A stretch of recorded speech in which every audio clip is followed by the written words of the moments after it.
박윤진 씨가 쓴 철학하는 50대는 미래가 두렵지 않다라는 책이 있습니다. 그 책에 김형석 교수님의 일화가 적혀져 있습니다. 이제 교수님이 100세가 넘었기 때문에 그 제자들도 다 백발이 성성한 노인이 되어졌습니다. 한 번은 제자가 김형석 교수님을 찾아와서 이렇게 말했습니다. 교수님, 저는 교수님께 대학에서 배운 것을 다 잊어버렸습니다. 그래, 나는 뚜렷하게 기억이 되는데, 나는 대학 때 배운 게 뚜렷하게 기억된다고 말씀을 하셨어요. 교수님은 연세가 많지만 기억력이 좋으셔서 그렇지요. 그때 김형석 교수는 이렇게 대답을 했습니다. 그건 기억력의 문제가 아니야. 나는 대학에서 공부할 때 그 학문에서 대답을 들은 것은 언제나 내 삶과 연결이 되어졌어. 삶의 문제에 대답을 해 주었기 때문에 지금도 그때의 공부가 하나도 잊혀진 것이 없다. 이렇게 이야기를 했다고 합니다. 저는 그 글을 읽으면서 저 자신에 대한 생각이 났습니다. 독일의 철학자 에른스트 블로크의 희망의 철학이라는 책입니다. 저는 철학을 공부하면서 그 책을 직접 교수님에게 소개받아 읽기도 하면서 그 책의 열쇠의 말이 아직 아님입니다. 독일어로 노크니크트라는 말인데요. 저는 그때 그 말이 제 인생의 모든 문제를 푸는 열쇠였습니다. 그래서 그 말을 여러분에게 쉽게 풀어서 얘기를 하기도 하고 예를 들어드리기도 했습니다. 저에게 그때 대학에서 철학 공부할 때 주어졌던 아직 아님은 아마 제 평생 동안 잊혀지지 않을 것입니다. 왜냐하면 내 인생의 문제를 풀어줬을 뿐만 아니라 내 삶과 직접 연결이 되어졌기 때문입니다. 우리는 모두 주님의 십자가의 은혜를 믿음으로 죄를 용서받았습니다. 그래서 하나님의 자녀 되어졌습니다. 자녀의 길을 걸어가고 있습니다. 우리가 하나님의 자녀의 길을 걸어가는 것이 무엇이겠습니까? 그것은 아버지 하나님의 말씀을 순종해야 합니다.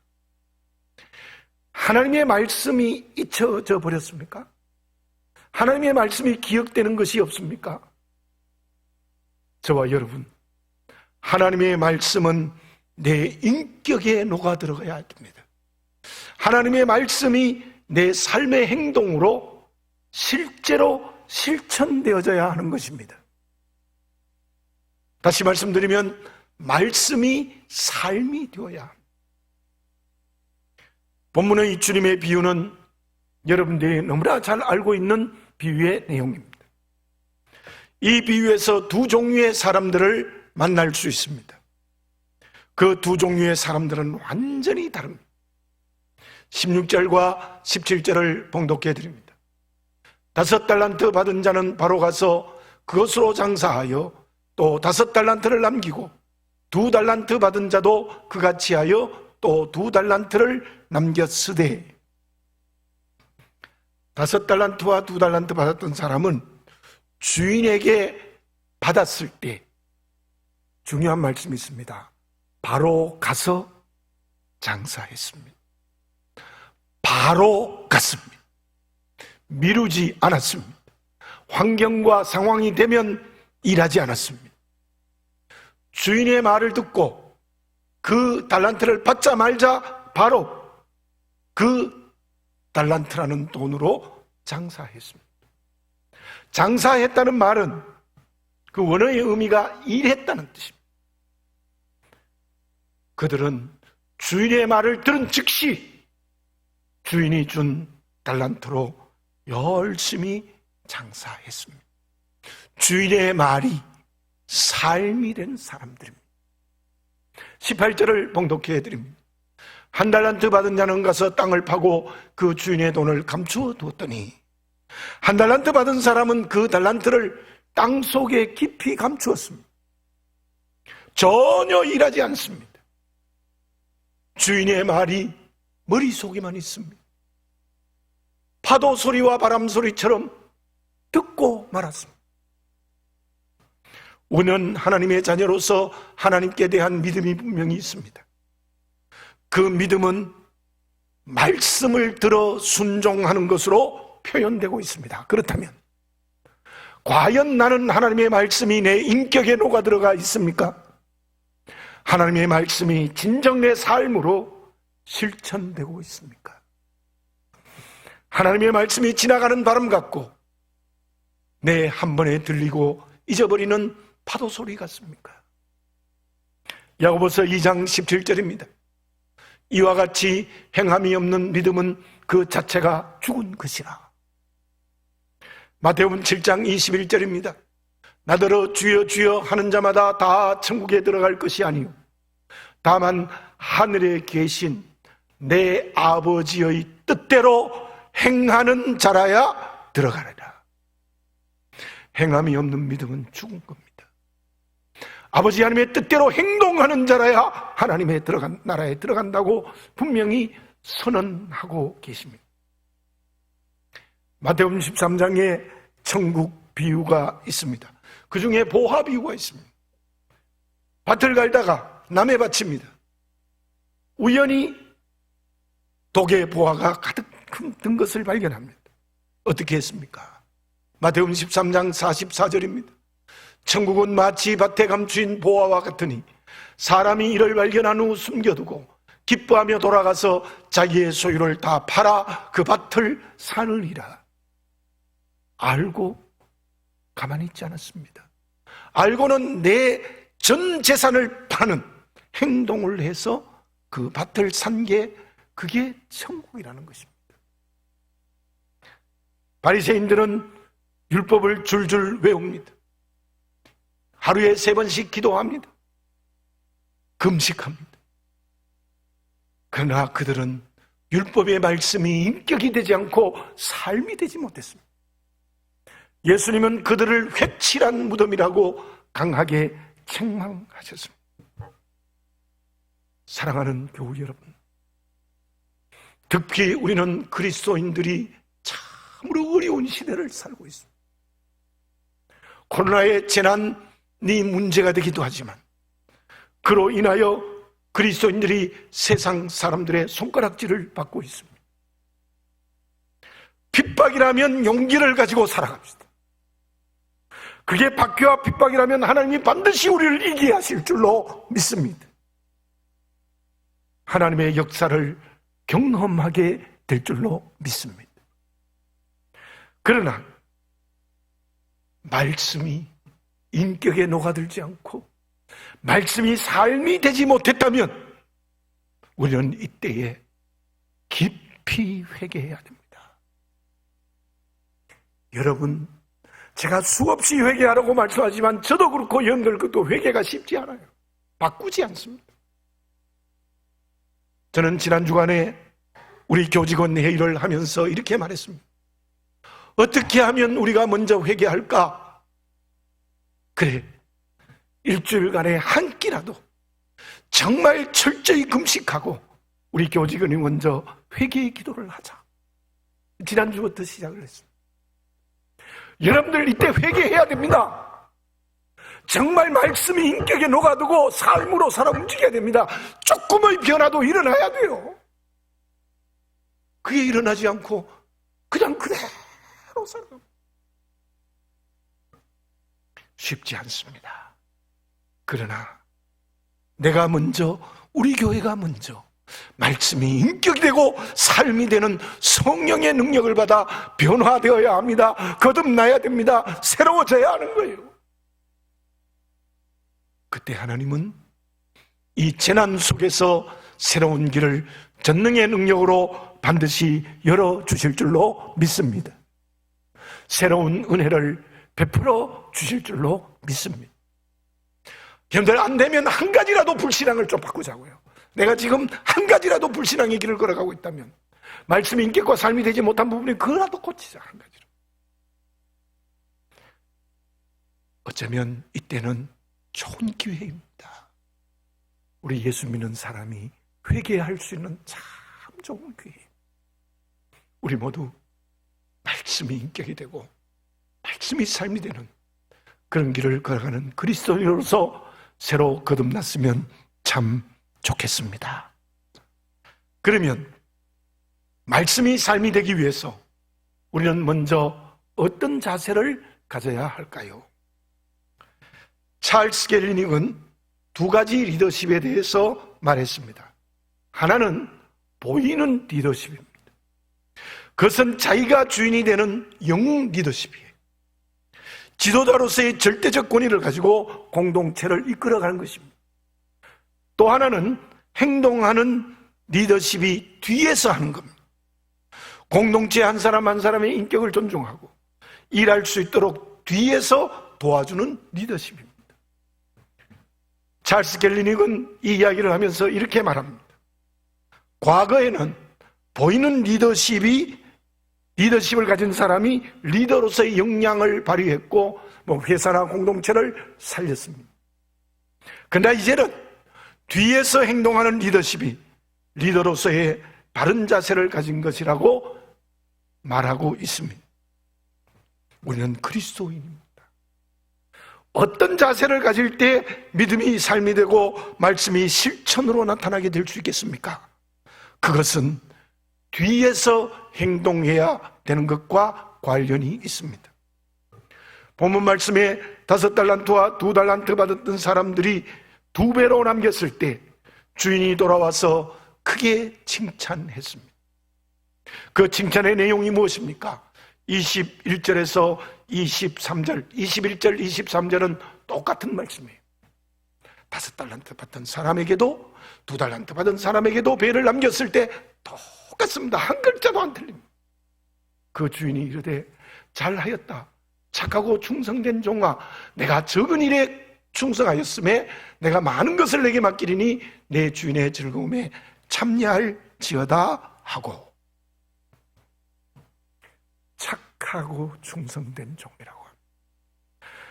착하고 충성된 종이라는 그 말은 주인의 말을 그대로 순종한 자세입니다. 구체적으로 그 뜻이 무엇인지 보겠습니다. 충성되다라는 말의 뜻은 믿을 수 있다는 뜻입니다. 헬라어로 피스티스라는 말과 똑같아요. 이 믿는다라는 뜻이에요. 주인이 명령하고 맡긴 일을 내 뜻대로가 아니라 주인의 뜻대로 열심히 일했다는 거예요. 주인이 맡겨진 재능을 통하여서 내 것을 장사하라, 내 소유를 장사하라 했을 때 100% 주인의 일이 되었습니다. 내 일이 아니에요. 말씀이 삶이 되기 위해서 참으로 우리에게 먼저 필요한 것은 내게 주어진 재능을 오직 하나님의 뜻대로 사용하는 겁니다. 내 뜻대로 사용하지 않습니다. 우리는 나의 재능이 하나님이 주신 선물임을 인정해야 됩니다. 내게 건강을 주셨습니다. 물질을 주셨습니다. 심지어 자녀를 주셨습니다. 말할 수 있는 능력을 줬습니다. 온갖 것이 다 하나님이 주시는 은사임을 먼저 믿으시기를 바라겠습니다. 내게 아니에요. 내 거라고 하니까 충성되지 못하는 거예요. 하나님이 주신 재능입니다. 그러므로 온전히 그 재능을 하나님의 말씀대로 하나님의 뜻대로 사용하는 사람이 하나님이 인정해 주시고 하나님이 믿어주시는 그리스도인이 된다는 의미입니다. 그리고 둘째로 착하고라는 말씀이 있습니다. 이 착하다는 말은 사람과의 관계에서 선하게 일해야 된다는 뜻입니다. 그러나 이 말은 단순히 윤리적인 말이 아닙니다. 하나님의 명령입니다. 2배를 남길 만큼 열심히 일했습니다. 그런데요, 2배로 남길 만큼 열심히 일했지만 저 착하다는 말은 사람들과 상대하여 일할 때 그 사람을 속이지 않았습니다. 부당이익을 챙기지 않았습니다. 다른 사람의 것을 뺏지 않았습니다. 도리어 그 일을 하면서 다른 사람에게 이익을 주었습니다. 다른 사람을 손해보게 하지 않았습니다. 그게 착하다는 뜻이에요. 오늘 우리가 말씀이 삶이 되기 위해서는 어떤 관계의 사람이라도 그 사람을 손해나게 하거나 그 사람에게 상처를 주거나 그 사람에게 고통을 주면 안 된다는 겁니다. 특히 내가 가진 재능으로. 나는 부자고 니는 가난하지. 나는 권력 있고 니는 권력 없지. 도리어 이익이 되게 해줘야 됩니다. 위로해 줘야 됩니다. 손해보지 않게 해줘야 됩니다. 따뜻한 인간관계를 맺어야 됩니다. 오늘 우리가 말씀이 삶이 되기 위해서 어떤 관계의 사람이라도 최소한 손해보지 않게 하고 상처받지 않게 해야 합니다. 도리어 이익이 되게 해주어야 합니다. 그것이 그리스도인의 이웃과의 관계에서의 착함입니다. 셋째로 적은 일에 충성했다고 했습니다. 이 적다는 것은 단순히 양적인 의미가 아닙니다. 적다는 말은 이 말에 어울리지 않습니다. 왜냐하면 그 당시에 한 달란트는요 엄청난 수예요. 우리가 조 단위를 넘어가는 큰 돈이에요. 근데 왜 적은 일이라고 했을까? 그 뜻은 주인이 맡긴 한 가지 일에만 집중하라는 거예요. 다시 말씀드리면 그 재능을 통하여서 주인이 맡기는 일에만 집중하지 그 재능을 가지고 다른 일 하지 말라는 거예요. 적은 일에 충성한다는 것은 하나님이 맡기신 그 재능을 오직 하나님의 일로만 집중해서 일해라는 명령입니다. 또 칭찬의 의미입니다. 말씀이 삶이 되기 위해서는 우리는 언제나 모든 일이 하나님이 맡기신 일이어야 합니다. 내게 되면 안 됩니다. 그때 하나님이 나를 믿을 수 있는 사람, 충성된 사람으로 인정하십니다. 내 욕심을 채우면 안 됩니다. 나의 이기적 욕심의 일이 되면 안 된다는 거예요. 다시 말하면 나에게 주어진 모든 재능으로 일하는 것은 하나님이 맡기신 사명이어야 합니다. 앞에서 뒤에서 행동하는 리더십에 대해서 말씀하셨습니다. 그렇습니다. 하나님은 우리에게 시간도 재능도 다 선물로 주셨습니다. 그 재능으로 직장생활을 하든지 사업을 하든지 교회에서 봉사하든지 이웃을 만나든지 무엇을 하든지 하나님이 앞장서셔야 합니다. 나는 뒤에서 하나님의 뜻대로 일하는 사람이에요. 내가 앞서면 안 됩니다. 그때 하나님이 믿고 인정해 주시는 칭찬받는 그릇이 될 수 있습니다. 그리고 맡겨진 모든 사람을 사랑하는 마음으로 믿음의 모범을 보이면서 일해야 합니다.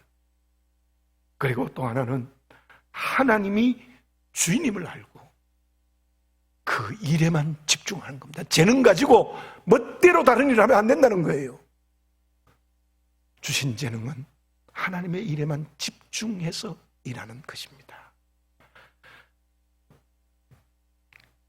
그때 하나님께서 충성되고 착한 종이야, 내가 적은 일에 충성했어, 그런 큰 칭찬을 받을 수 있습니다.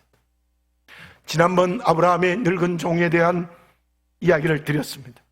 그는 주인 아브라함을 위하여 맡긴 일에 성실하게 수고했습니다. 자신을 조금도 드러내지 않았습니다. 주인의 뜻대로 이삭의 아내가 결정되기를 우물가에서 기도했습니다.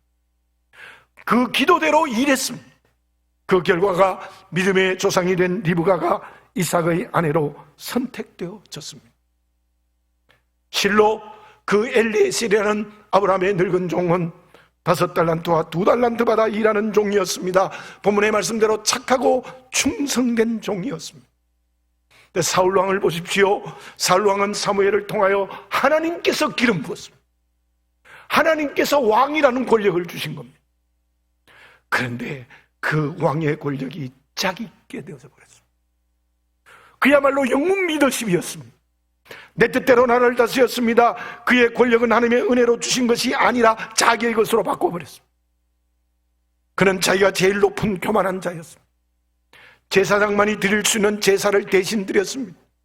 전쟁에서 얻은 전리품 하나도 남기지 말고 다 태우라고 했는데 하나님께 제사한다는 명목을 걸어서는 좋은 것 전부 자기의 것으로 삼은 사람이 사울 왕. 거기에다가 다윗을 제거하려고 했습니다. 그야말로 하나님이 기름 부어 세운 재능을, 권력을 주셨는데 그걸 가지고 전혀 하나님과 상관하는 일에 사용했습니다. 그 결과가 얼마나 비참한 죽음을 당했는지를 너무나 우리가 잘 알고 있습니다. 매우 어려운 때입니다. 어쩌면 이때가 우리가 하나님의 인정과 칭찬을 받는 좋은 기회입니다. 5달란트와 2달란트 받은 사람이 됩시다. 내 일을 하는 것이 되면 안 됩니다. 이기적 욕심을 위하여 하는 일은 더더구나 안 됩니다. 사람들에게 믿음의 모범을 보이면서 일해야 됩니다. 그들에게 손해나게 하거나 고통을 주거나 상처 주면 안 됩니다. 그리고 내게 맡기신 하나님의 주신 재능을 통하여서 오직 하나님의 일에만 집중합시다. 그렇게 되고 있습니까? 저 자신도 이 말씀을 준비하면서 스스로 질문해 보았습니다. 아니라는 생각이 너무 많이 듭니다. 그렇다면 이때 회개해야 됩니다. 정말 회개해야 됩니다. 하나님 앞에서, 이웃 앞에서 하는 일이 말씀이 삶이 되는 착하고 충성된 종으로 변화되는 역사가 성령으로 우리에게 일어날 때인 줄 믿습니다. 그때 하나님께서 이 재난에서 벗어나게 하시며 뿐만 아니라 더 큰 새로운 길을 열어주실 줄로 믿습니다. 그러면 말씀이 삶이 되지 못하게 하는 잘못된 자세는 무엇입니까? 앞에서 말했습니다마는 좀 더 자세하게 말씀드리겠습니다. 어깨가 아파서 정형외과에 갔습니다. 목하고 어깨하고 여러 사진으로 촬영을 하더라고요. 그리고 결과를 의사 선생님으로부터 들었습니다. 어깨는 치료하면 치유될 수 있습니다. 별 문제가 아닙니다. 그런데 문제가 목뼈라는 거예요. 그러면서 제게 이렇게 말했습니다. 앉아서 워드를 치거나 책을 읽는 일이 너무 많지 않습니까? 너무 고개를 많이 앞으로 숙이지 않았습니까? 제가 들어보니 맞아요. 저는 일찍이 목사가 되어서 새벽 기도회를 아주 이른 나이 때부터 했어요. 새벽 기도 가면 어떻게 합니까? 엎드리잖아요. 늘 고개를 숙여 있었어요. 지난 교회에서도, 우리 교회에서도 교인들이 저를 보면 말합니다. 목사님 제발 좀 똑바로 서서 걸으십시오. 어떻게 허리가 꼿꼿정하고 고개도 이렇게 숙이고 있습니까? 그렇습니까? 네, 그렇대요. 제가 노력을 많이 하는데도 이래요. 목뼈가 일자목입니다. 거북목으로 가고 있습니다. 지금은 증세가 전혀 없지만 목 디스크가 오면 하반신을 쓰지 못하고 마비될 수 있습니다. 아유, 무서운 말로. 그래서 그 말을 듣고 열심히 목이 뒤로 젖히는 운동을 하는데 어쩐지 결과는 아직도 잘 모르겠습니다. 건강한 목뼈가 C자형이래요. 그런데 잘못된 자세가 오래되면 일자목이 되고 더 심하면 거북목이 되는데 거북목이 되면 디스크가 올 확률이 매우 많대요. 심하면 목 아래로 다 마비가 되는 엄청난 결과가 주어진다고 합니다. 우리의 육체도 잘못된 자세 때문에 병이 오고 문제가 생깁니다. 우리의 신앙도 그렇습니다. 하나님 앞에 잘못된 자세를 가지면 영적 병이 오는 겁니다. 건강한 믿음의 길을 가지 못합니다. 그 잘못된 자세를 가진 사람이 본문의 말씀에 나오는 1달란트 받은 자입니다. 그는 주인 앞에서 어떤 자세를 가졌습니까? 18절을 읽습니다. 1달란트 받은 자가 가서 땅을 파고 그 주인의 돈을 감추어 두었더니 땅에 감추었다는 것은 무엇을 말하는 겁니까? 여러분, 오늘 본문에서는 달란트, 돈입니다. 돈이지만 이 말씀을 읽으면 이렇게 이해할 수 있습니다. 우리에게 주어진 모든 시간은 똑같이 준 하나님의 선물입니다. 누구든지 하루 24시간을 삽니다. 똑같습니다. 그 시간이 하나님이 주신 선물이죠. 그 시간을 내 멋대로 사는 것이 땅에 감추어둔 한 달란트 받은 자입니다. 그야말로 하나님이 주신 시간의 선물을 내 멋대로 사용하는 거예요. 바울은 에베소 교회에게 이렇게 말합니다. 에베소 5장 16절입니다. 세월을 아끼라, 때가 악하니라. 이 때가 얼마나 악한 세대예요. 세월을 아끼라, 너에게 준 시간 하나님 나라가 되게 해라. 시간을 구원해라. 너 시간이 하나님의 말씀대로 채워라, 이런 뜻입니다. 세월을 아끼지 아니하고 이 한 달러 받은 자는 허송세월을 했습니다. 시간을 다 낭비했습니다. 그렇다면 한 달란트 받은 사람은 무엇이 잘못되어서 달란트를 땅속에 감추었습니까? 주인 앞에서의 자세가 잘못됐습니다. 24절, 25절을 봉독해 드립니다. 한 달란트 받았던 자는 와서 이르되, 주인이여, 당신은 굳은 사람이라 심지 않는 데서 거두고 해치지 않는 데서 모으는 줄을 내가 알았으므로 두려워하여 나가서 당신의 달란트를 땅에 감추어 두었었나이다. 벗어서 당신의 것을 가지셨나이다. 땅에 감춘 이유를요, 주인에게 책임을 돌렸어요. 당신은 굳은 사람이요, 심지 않고 거두는 사람, 해치지 않는 데서 모으는 사람이라고 주인에게 책임을 돌립니다. 굳은 사람이란 말은 무서운 사람이란 뜻입니다. 씨를 심지 않고 열매를 얻는 사람, 곡식을 주사하여 결을 없애지 않고 알곡을 얻는 사람이란 뜻입니다. 그 말의 뜻은 그 당시의 문화적으로 설명하면 구두쇠이며 융통성이 전혀 없다는 거예요. 그때 주인이 무엇이라고 대답합니까? 26절입니다. 그 주인이 대답하여 이르되, 악하고 게으른 종아, 나는 심지 않는 데서 거두고 해치지 않는 데서 모으는 줄로 내가 알았느냐. 주인을 오해했습니다. 악하고 게으른 종아 책망하면서 나를 잘못 알았다고 야단칩니다. 나는 심고 거두는 사람이다. 결을 모두 골라내고 알곡을 얻는 사람이라는 것입니다. 한 달란트 받은 사람의 잘못된 자세가 무엇입니까? 첫째는 악합니다. 여기 악하다는 말은 제가 앞에서 설명한 내용 그대로입니다. 하나님 앞에서 잘못된 자세가 악한 거예요. 하나님이 재능을 주셨는데 그 재능을 가지고 전부 자기의 이기적 욕심을 위하여 사용해요. 착하고 충성된 종과 반대입니다. 하나님이 재능 주시고, 하나님이 건강 주시고, 하나님이 물질 주시고, 하나님이 지위 주시고, 하나님이 자식 주시고, 하나님이 다 주셨는데 그걸 전부 내 이기적 욕심을 위하여 사용한다. 그리고 언제 이 한 달은 주인이 잘못됐습니다. 우리가 믿음의 길을 걸어갑니다. 하나님 때문에 그렇습니다. 하나님을 이용하고 말씀을 이용합니다. 그것이 요한복음 8장에 그 예가 명확하게 나와 있습니다. 가늠하다가 현장에 잡힌 여인을 데리고 예수님에 갔습니다. 서기관과 바리새인들이요. 이 여자 율법의 말씀대로 죽여야 합니다. 돌을 쳐 죽이겠습니다. 그때 주님이 어떻게 했습니까? 요한복음 8장 7절 하반절입니다. 너희 중에 죄 없는 자가 먼저 돌라치로 하시고, 이 사건은 여러 가지 해석이 있습니다만 어쨌든 제 말을 듣고 모든 사람이 돌을 놓고 돌아갔습니다. 바리새인과 서기관들, 하나님을 가장 잘 믿는 자들입니다. 그러나 그들은 하나님 앞에 한 달란트 받은 자입니다. 심지어 말씀을 이용합니다. 어떤 환경과 관계가 닥치면 내게 이익이 되기 위해 말씀을 이용해서 사용하는 사람들이에요. 정말 하나님 앞에 악합니다. 하나님은 사랑과 의를 함께 가지신 완전한 신이십니다. 그런데도 그 하나님을 환경과 관계에 때로 내 이적 욕심을 채우기 위하여 마음대로 농담이라도 그렇게 하지 마시기를 바랍니다. 우리는 하나님의 주권을 인정해야 합니다. 내 주권으로 생각하면 바로 악한 종이 된다는 사실을 분명히 아시기를 바랍니다. 게으르다, 이 말씀을 그대로 오늘 우리에게 적용하는 무슨 뜻인가 하면은 하나님이 주신 사명 없습니다.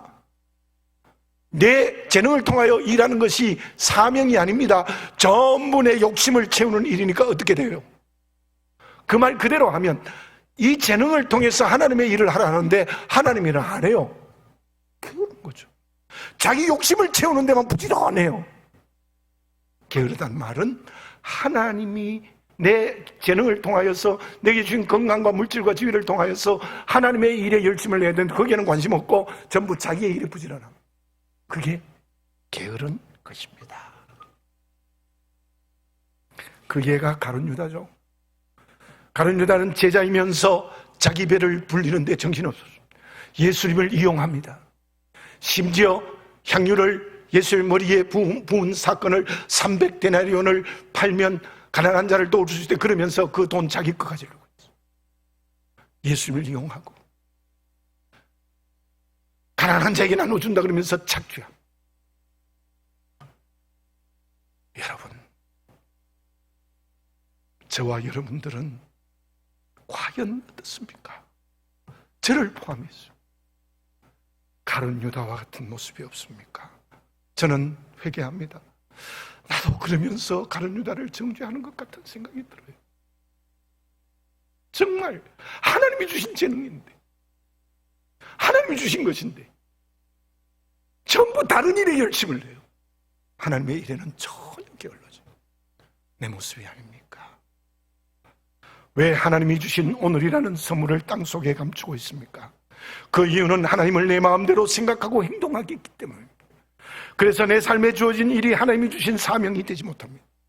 이기적 욕심에 열심을 내고 있습니다. 착하고 충성된 종이 됩시다. 어떤 상황과 여건에서도 하나님의 뜻대로 생각하고 하나님의 말씀대로 일합시다. 모든 사람과의 관계에 사랑과 의가 있는 믿음의 모범을 보여주고 일합시다. 그리고 하나님이 주신 사명에만 집중합시다. 이곳에 하나님 앞에서의 바른 자세와 잘못된 자세가 결정됩니다. 착하고 충성된 종과 악하고 게으른 종이 구분되어지는 것입니다. 그러면 결과는 어떠합니까? 5달란트, 2달란트 받은 사람들에게는 같은 축복을 받습니다. 21절을 다시 한번 봉독해 드립니다. 그 주인이 이르되 잘하였다 착하고 충성된 종아, 내가 적은 일에 충성하였으며 내게 많은 것을 내게 맡기리니 내 주인의 즐거움에 참여할지어다 하고, 우리가 충성되고 착한 종이 되고 적은 일에 충성하면요, 이 땅에 사는 동안에도 하나님이 많은 것을 주시겠대요. 하나님이 주신대요. 아이고 목사님 손해보고 장사하고 뭐 양보해버리면 내게 되겠습니다. 아니에요. 하나님이 축복하시면 많은 것으로 축복받게 될 줄로 믿습니다. 물질도 더 많이 주세요. 지위도 높여주세요. 건강도 주신다고요. 그건 하나님이 주시는 축복입니다. 그리고 하나님의 기쁨과 즐거움이 내 기쁨과 즐거움이 되는 거예요. 얼마나 좋은 축복입니까? 그리고 하나님께서 더 많은 하나님의 일을 맡기실 줄 믿습니다. 한 달란트 받았던 사람은 어떻게 됩니까? 29절 30절을 봉독해드립니다. 무릇 있는 자마다 풍족하게 되고 없는 자는 그 있는 것까지 빼앗기리라. 이 무익한 종을 바깥 어두운 데로 내쫓아라. 거기서 슬피 울며 이를 갈리라 하니라. 한 달란트마저 빼앗깁니다. 그리고 그 한 달란트를 10달란트 받은 자에게 주라는 거예요. 여러분, 악하고 게으른 종이 되면 내 가진 재능이 뺏긴다는 사실을 잊지 마시기를 바라겠습니다. 그리고는 바깥 어두운 데 내어 쫓으라. 거기서 슬피 울며 이를 간다. 구원에서 제외된다는 말입니다. 참 무서운 하나님의 심판입니다. 우리는 이때 어떤 하나님의 축복을 받고 살아가야 될까요? 나는 지금 그리스도인으로서 하나님 앞에 어떤 자세를 가지고 있습니까? 착하고 충성된 종입니까? 악하고 게으른 종입니까? 기도드리겠습니다.